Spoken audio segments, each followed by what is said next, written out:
Hello, everyone. This is Betsy Worthel, your host of Chatting with Betsy on Passionate Oral Talk Radio Network, which is a subsidiary of Global Media Network, LLC. And our mantra is to educate, enlighten, and entertain. The views of the guest may not represent those of the host of the station. Folks, as usual, I have a phenomenal guest with me today. And my guest reminded me of Earth Day, but when this is posted, it will be past Earth Day. But I do hope that you are honoring the Earth in some way, some fashion. And I'm going to tell you about my guest because I am really excited, folks. My guest today is Ann B. Parson, that's spelled Parson, who is an amazing science journalist who has written extensively about the environment, medicine, and technology. She taught science journalism at the graduate level, and her book that she wrote, that we're going to talk about, is called The Birds of Dog, an historical novel based on mostly true events, her first nonfiction book. I always get confused between nonfiction and fiction. Did I say that right, Ann? You totally did. You're fine. No, thank you. Thank you. I want to welcome Ann B. Parson to Chatting with Betsy. Welcome, Ann. Thank you so much, Betsy. Thank you. It's nice to be on your show. Oh, you are so welcome. Oh, it's my pleasure as well. First of all, I have to say to the audience, I know this is audio, but I really want you all to go on the website, which will be in the blog, because Ann B. Parson is amazing. The cover of her book is just beautiful with the different birds. And I had to be, honest. I'm honest with you all. It brought me to tears, joyful tears, because my husband, Matt, loved birds. So I just thought of my husband right away and knew he would just love the cover of this book. And I'm going to ask you what I ask all the authors is what motivated you to write such a different type of book? And it's different, folks, but it's different in a great way. I just love how you wrote this book. I love it.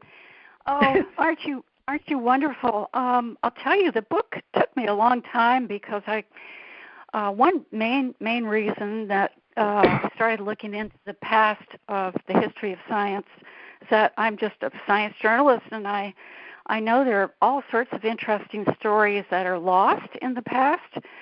And I think I've mentioned that Boston Society of Natural History, which began in 1830, was a big question mark. Why did it begin? It eventually turned into Boston Science Museum. But all the natural history museums were starting up in the, 1830s, 40s, 50s. And I kept collecting stories about especially the one in Boston, and I didn't know for a long time where this book was going. I just kept collecting one story after another that people didn't know about. Scientists who are lost, really intriguing stories. And suddenly I had a breakthrough one day how I'd string it all together. So it did eventually become a book. I really enjoyed the letters between Catherine and her cousin. Right. And the history going on. Yeah, he really existed. Charles Pickering existed. He was one of the country's most astute, knowledgeable naturalists, zoologists. He was also, in those days, nobody was specializing yet, so he was actually a conchologist, a botanist, a flower guy, a bug guy, entomologist. But he went off on this voyage in 1838. That was 4 years, and my fictitious narrator, Catherine, who's a curator at the Natural History Museum, is writing him letters, keeping him up to date about everything that he's missing. And there were all these intriguing things going on in those days. And, people like Thoreau would wander in, and Benjamin Silliman, who was an expert at Yale on water, would wander in. Charles Dickens was in town. John James Audubon was an honorary member of the society. So I get a lot of people in there. Yes, you do. It's rich in history, and of course, I learned about a lot about nature. I mean, I heard about the Audubon Society, but not to the extent of how it started and what their purpose was way back when. How did you come up with that title, which is interesting, The Birds of Dog? Yes. Well, as I say, Charles went off on this major ocean voyage to the South Seas, and he was away for 40 years, and one of the islands that he and his fellow scientists from this voyage landed on was Dog Island. And the animals and birds on this island were extremely tame, and that becomes one of my themes. They were tame because they didn't know about guns. They weren't shot at. Nobody had, as far as Charles knows, had stepped on this island before. So I call it the Birds of Dog. I should have maybe made it the Birds of Dog Island, but I thought the Birds of Dog was kind of cool sounding and enigmatic. But it stands for my central theme, which is anti-hunting, anti-guns, and pro-wildlife. Yes, and that is very much throughout your book. I really liked when Catherine and her friends were telling the other women, don't get those feathers for your hat. The killing of animals for collect feathers or to make fur coats, I personally don't agree with. I do eat meat, although not as much anymore, because to me it doesn't taste the same. But I believe that God put the animals here for food, if people choose to eat meat for food. But to kill an elephant for their tusk, like they do, they kill sharks sometimes, their fins. That's not right. In my opinion, folks, don't get all upset. But that's my opinion. It's senseless. It's the senseless killing. And, they were seeing these beautiful birds.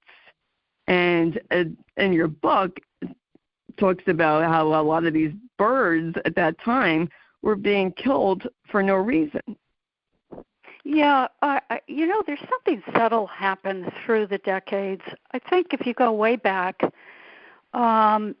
people needed to eat. More and more they ate. They realized that crops were a struggle sometimes because of climate. So it seemed once the gun was invented, it seemed pretty easy to go out and shoot things to eat. Do you know what I mean? Right. And I'm afraid that that kind of took off back in the 1700s into the 1800s, especially in this country. But, these days we should be evolving beyond that. And many people just shudder to think that there's still hunters who go out and kill things. Yes, there's... But yeah. Go ahead, I'm sorry. Go ahead. No, I think things just evolved. I tell a story about the minister in Scotland who, he loved animals, and yet he went out and shot birds, even though he had a pet goose who followed him to church every day. He would turn around and go out and shoot birds, and that was way back in the, early 1800s. And then what does he do? He goes and invents a gun that is easier to shoot and gets the birds more easily. A gun that went on to evolve to become a weapon on the battlefield. So, there's also sort of an innocence in the early days about using guns to kill birds, whereas, again, I don't think it's innocent anymore. Right. I mean, I think I saw a documentary about how elephants were hunted for their tusks. And, that's just heartbreaking. I mean, we want someone to just remove our teeth for the fun of it because they wanted it as a collection, or, killing animals for their fins or for their teeth or for their skins. I'm not in favor of that at all. I believe somehow the system, the predators and the prey, the system equals itself out that way. And, people, the alligator skins or crocodile skins. Excuse me, go ahead. I think, I hope more and more people are feeling the way you do. You said you're eating less meat, and I am too. I'm trying to be a flexitarian, someone who is flexible. I will occasionally have a hamburger. I can't give up my hamburgers once a month. Yeah. But there's a lot to be said for plant-based everything. I just now, by the way, just discovered a wonderful butter that doesn't use dairy. I'm just vegetable oil or something called Melt. Anyway, I think we're all making better choices, or trying to. A lot of us are. Yes, well, plant-based diet, and you wrote a book about Alzheimer's. They're saying the plant-based diet is the way to go. Try to stay away from the fats and the meat. And be honest, and the reason why I don't eat meat as much anymore is I don't like it anymore. To me, it doesn't taste the same as it did. I agree. And I noticed I had a hamburger the other night, and I found myself awake for a really long time, and I wondered if it was the hamburger. I can always feel it churning, I was a big meat eater, actually, and I just, not beef, though. I don't care for roast beef or steak, but, I love chicken and turkey, and I liked pork, but it grosses me out. And veal, I mean, it just does not taste the same. And I don't know if the pandemic had anything to do with it, but I just feel that the meat just isn't the same. So I'm getting more into eating nuts, vegetables, salads, and staying away from meat only because I don't particularly care for it anymore. In your book, Catherine has a friend, James Cutting, and he was a hunter, but then he decides maybe I shouldn't be hunting. Can you go into that? Yes. This guy, that game, Who Would You Want to Have Dinner With, who was born 100 years or 200 years ago. This is someone I wish I could have met. His name was James Cutting, and he really existed. He turned out to be an inventor. He made a fortune in business and then went to his passion, which was inventing. And I was just staggered. I had to get him into the book, and he's really in part two because he created the first standalone aquarium in the world, and it was on a street in Boston called Bromfield Street, which as a kid I used to walk down back and forth going to the trolley every day. And to think that there was the world's first aquarium on Bromfield Street, if you saw it, you'd be equally surprised. It's a very narrow street with lots of watchmakers these days. But he became convinced that he could keep fish alive in pools. He invented something called Cutting's aerator, and it was the first. They've been using bellows had an aquarium, an attached aquarium in London. It wasn't a full-fledged aquarium. Bellows to put oxygen into the water. Other fish bowls had vegetation in the water for oxygen, but he realized he came up with this aerator. This is way before the days of electricity. He figured out how to use weights to make it continue 24 hours a day. And by doing that, he was able to introduce bigger and bigger fish, even eventually a small whale, into his aquarium. He was just a fascinating guy. He ended up hating hunting, and I honestly might have made this part up about him, but there was a man around Boston who started an anti-hunting club, and I have James Cutting get very involved in that. So even in those days, there were people who objected to hunting. And Catherine gets wrapped up into that, and she begins getting wise to the fact that she doesn't like seeing animals and birds killed either. So meanwhile, you had Audubon on the scene, who was in Boston quite a bit. By his own admission, he killed something like 100 birds a day. But wow. That's a whole nother sub-story that you probably followed through the book. Yes. Yes, the story about the aquarium and getting these animals kind of cracked me up in a way, because just keeping them alive back in those days, just the inventive mind that James Cutting had, and keeping them alive. I have to ask you this question. P.T. Barnum that you mentioned in your book, is that the P.T. Barnum I'm thinking of? The circus? Yes, and that's all true. I was just going to mention that. James, and this is all true. I mean, P.T. Barnum was in Boston a lot, and he made things miserable for James Cutting. He really did, and ended up taking over the aquarium. He called it Boston Aquarium Gardens, but he was ruthless with animals. He was all for show. He was all to create bizarre acts, and he was a strange dude. He was all about marketing.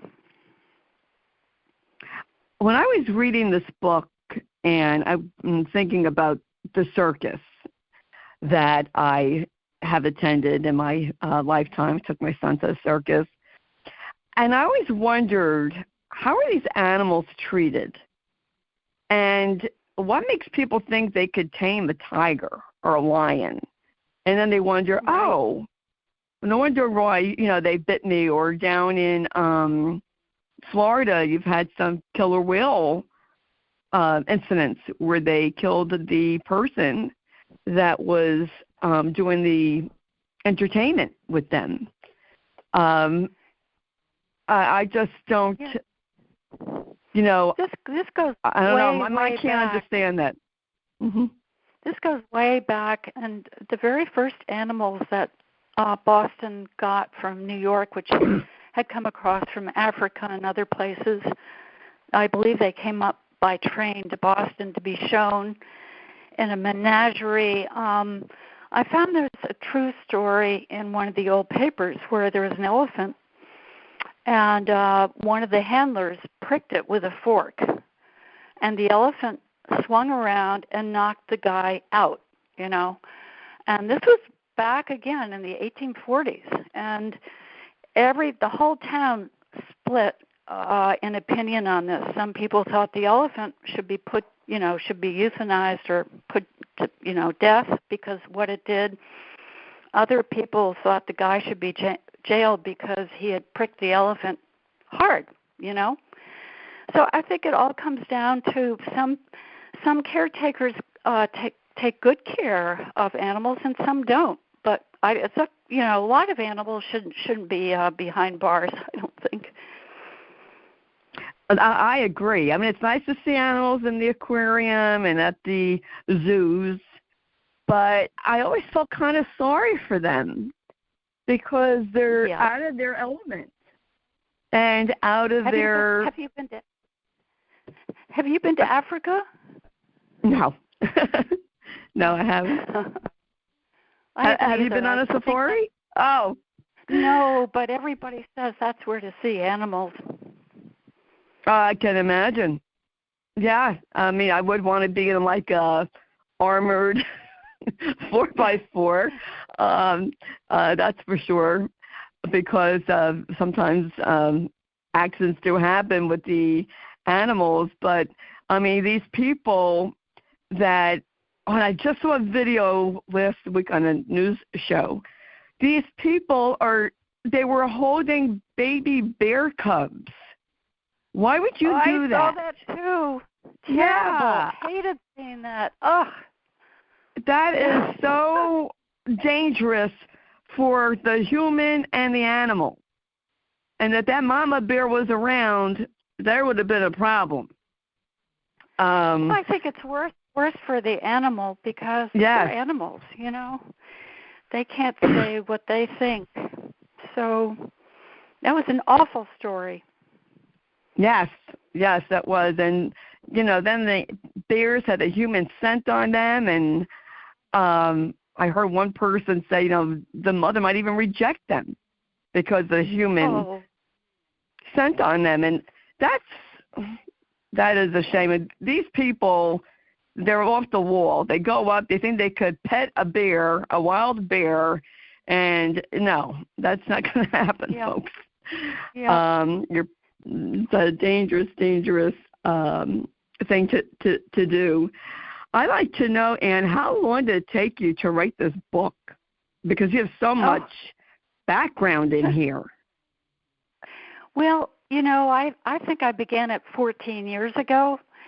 And I kept putting it on the back burner. I really collected one weird story after another. I just couldn't believe the stories from those times, knowing that I wanted to write mostly about the early days of science, being a science journalist.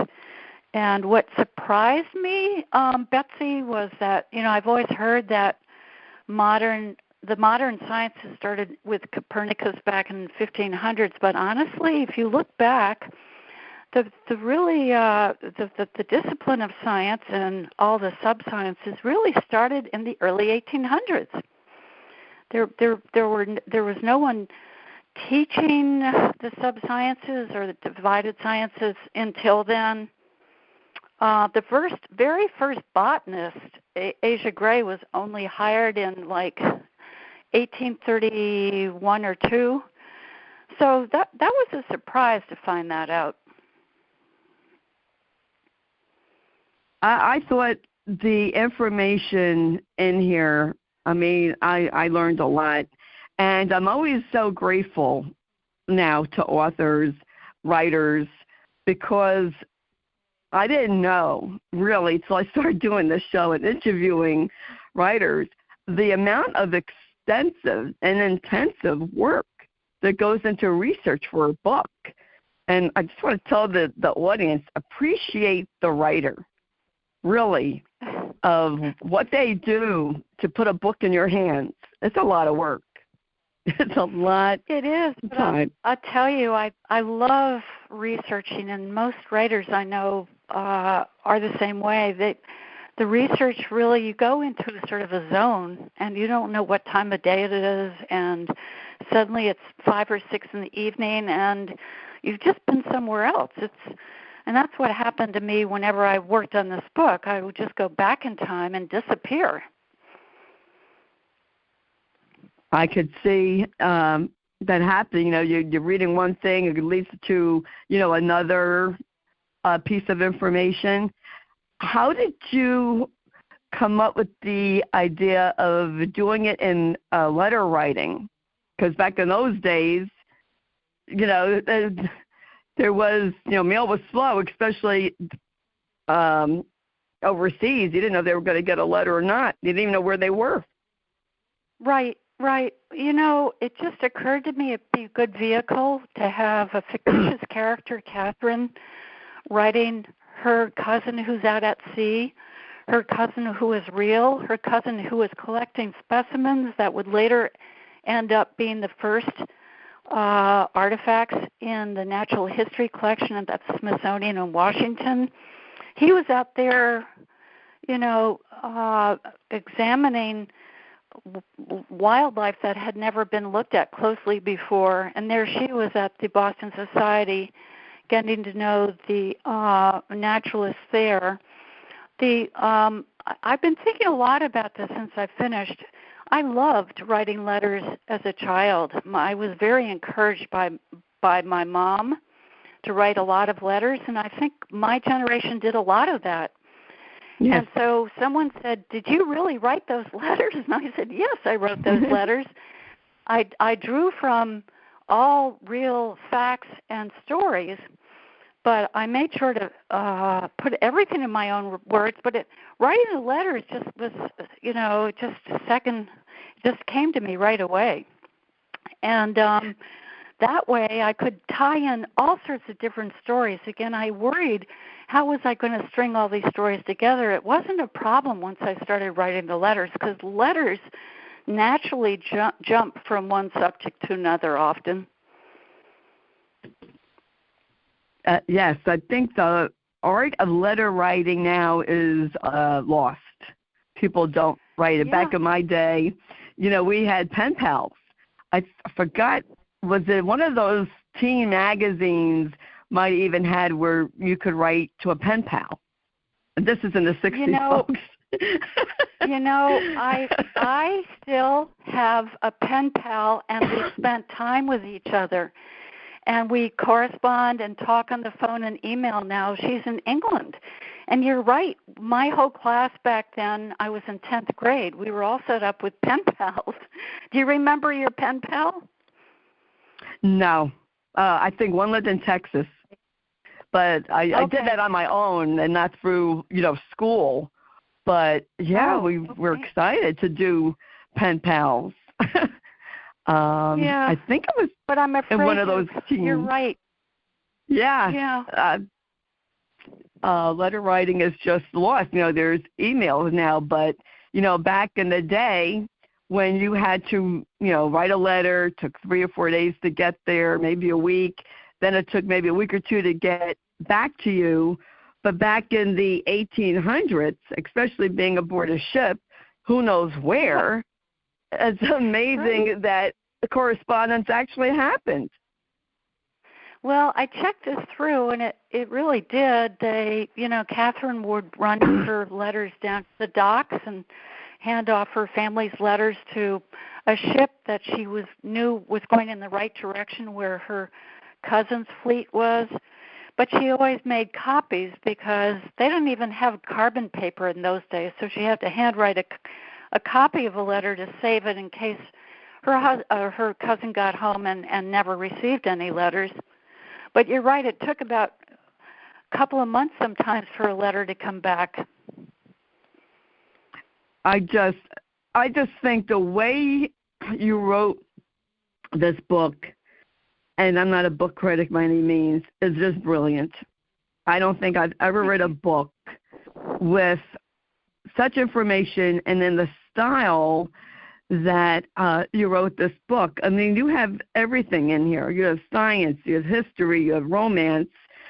Would you say this is a little bit of romance in there and the science? It's just a blend. First of all, thank you so much for saying all of that. I really, really appreciate it. You're welcome. Because this was I felt very passionate writing this book, and I will always feel lucky that I finished it, because I wasn't sure I'd ever finish it. I'll tell you one thing, Betsy, that helped me was I don't know if you've heard of the Gale research databases. They're huge. They cost a lot of money to belong to, but they made their databases free to researchers, to me, like me. I was able to go into 19th century newspapers for Boston where I started finding all these news stories. I had found other stories, but news stories that led me to the whole theme of anti-hunting and pro-wildlife. Short little stories about different wildlife and what happened to them back then were written up in the newspapers. So, yeah, there's a lot going on. I wanted to make a history of the early sciences in America, which I don't think has ever really been done very well, quite frankly, but somebody's going to shoot me now that I've said that. I just think it's brilliant. What would you like the readers to take away from your book, Anne? I guess there's a lot. I think it's important to know about science, the origins of science and technology, and I think it's very important to know that science and technology are two very different things. And I have to say, as I put this book together, I started becoming more and more scared of technology and our inability to regulate it. And I'm thinking of guns especially, but I'm also thinking of automobiles. Mm-hmm. I find automobiles right now are very reckless, and they're ruining cities and they're killing people and a lot of animals. And so I would ask the reader to think more about technology as opposed to science. That is interesting. They do make the cars go fast, but I have to tell you, Ann, I live in New Jersey, and I think it's the drivers, too. They just don't. Okay. People just don't care. They really don't care. They don't stop for pedestrians. They don't stop at stop signs, red lights. They do whatever they want, and they barrel down a road. I live on a street that has a middle school and a high school.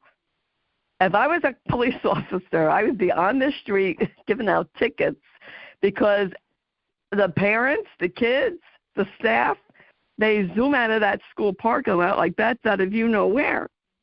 It's terrible. Yeah, well, I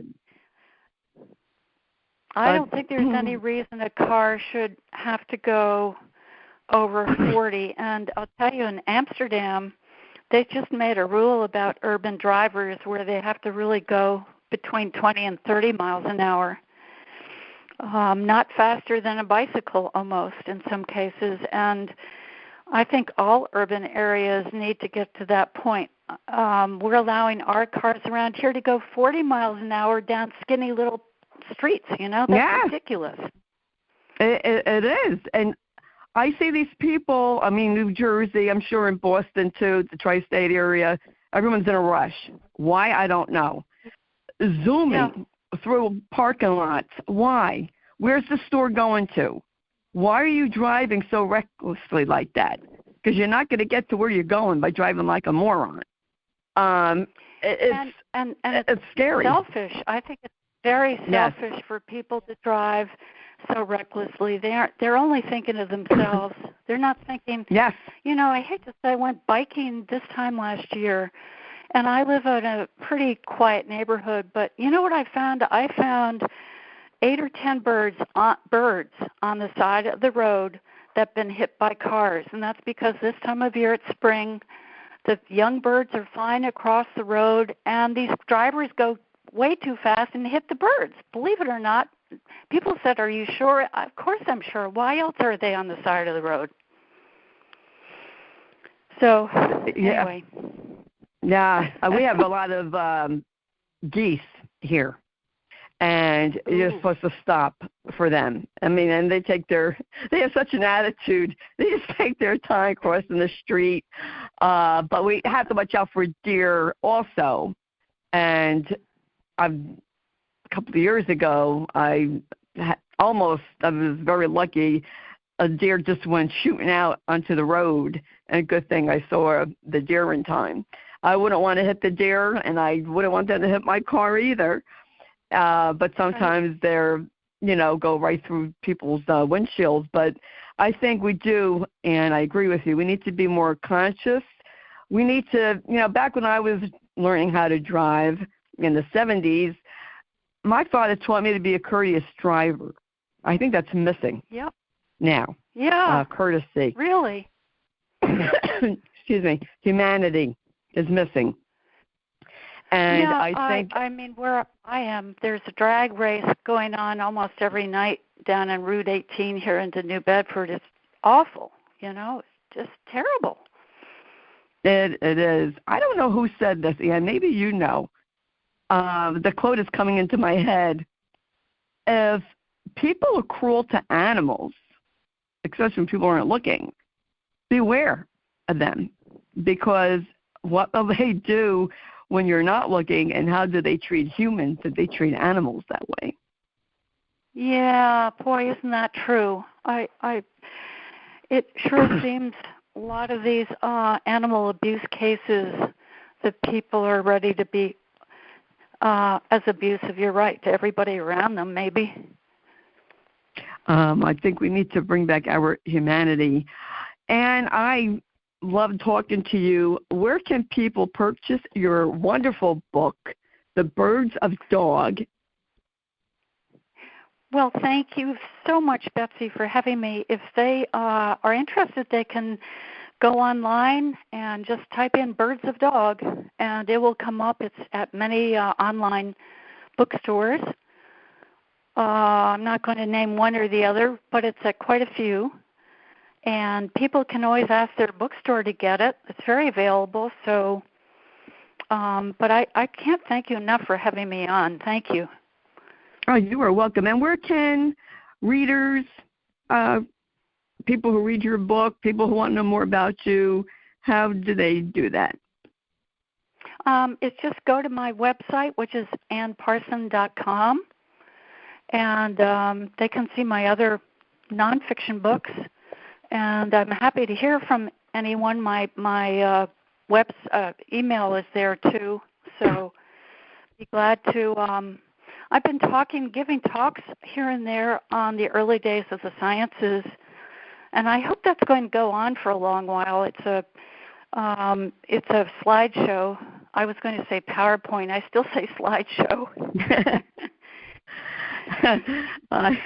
I understand. I really want to thank you. Folks, you heard today the wonderful Ann B. Parson. Her book, The Birds of Dog, an historical novel based on mostly true events. This is, I'm going to say, a one-of-a-kind book. And it's very, I've never read a book like this. No one, as far as I can remember, this book is wonderful. It is so much involved, and there's so much to know about Ann B. Parson. Go on her website. I went on her website, folks. I had to reach out to Ann about her book before I talked to her on Chatting with Betsy, and Ann wrote me back. And so Ann does respond, and it's just, I want you, the audience, to look up these guests because they are wonderful, and all that they do. I can't announce it on the show. It would take too long. So go on the website and learn about these wonderful people that I have on the show. And Ann B. Parson is one to know. She is a wonderful science journalist. And for those of you, I had to do this plug, and I hope you don't mind, Ann. Just let me get to the page. For those of you, and I know there's a lot of you out there who are interested about Alzheimer's, and wrote a book with the scientist Rudolph Tanzi called Decoding Darkness, The Search for the Genetic Causes of Alzheimer's Disease. I had to say that because I have a huge caregiving audience, and I just think that it's wonderful. I think it's great how you went from, writing fiction to nonfiction or nonfiction to fiction. It's just wonderful. That you did a wonderful job, and I wish you best of luck. And anytime you write a book, you just come on my show. You just let me know. All right. Thank you a million, Betsy. Really appreciate it. Oh, you are welcome. My pleasure. Folks, please Take care. Please read the blog that Jeannie White, his station manager, writes, which will have the information about Ann B. Parson. And I want to thank Lillian Caldwell, who's CEO of Passionate World Talk Radio Network, who makes this all possible. And I want to thank you, the listeners and subscribers, for listening. Please tell your friends about Chatting with Betsy, because there is something for everyone here. My guests are phenomenal. They are at the top of their game, and they have something to offer to anyone, and you can learn. I learn from each and every guest, and I'm blessed and honored to be a host and to do what I do. And I want to thank you all for listening. And if you don't already, subscribe to Chatting with Betsy. It is for free. I am on Spotify, Spreaker, Amazon Music, Apple, to name a few. And if you are a caregiver, and if you want a support group, I have #KICK, Alzheimer's Ask Movement, on Facebook. And I just want to thank everyone for joining. And if you want to check me out, I live a very quiet life.